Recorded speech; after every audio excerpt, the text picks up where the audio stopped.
Oi, tudo bem com vocês? Espero que sim. Eu resolvi fazer esse vídeo curtinho para falar sobre o rosto. A gente, com o passar do tempo, vai ficando com os vincos, com marquinhas, e ainda bem, que é sinal que a gente está vivo e de que está tudo bem.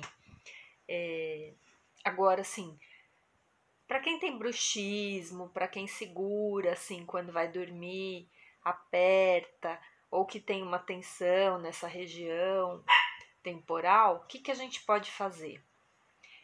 Não só assim em termos estéticos, mas a gente pode trabalhar numa massagem que você pode incluir no seu dia a dia, tanto ao tomar banho ou escovar os dentes.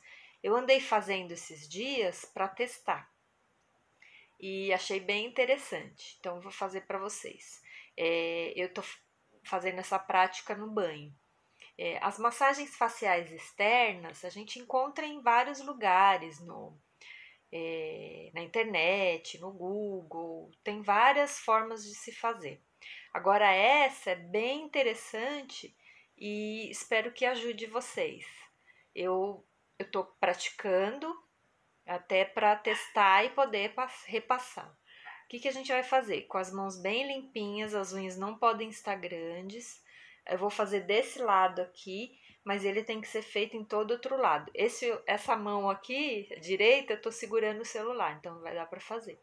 Então, o que a gente vai fazer? Você vai colocar o dedo.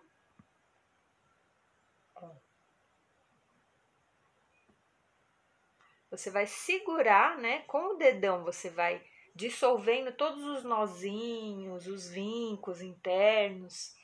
E você vai apoiar esses dedos aqui.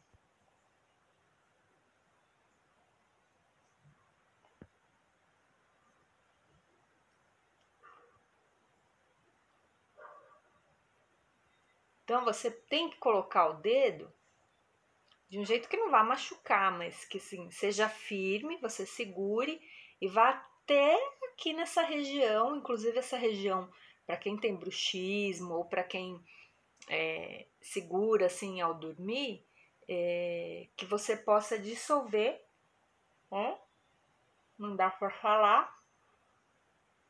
Ó.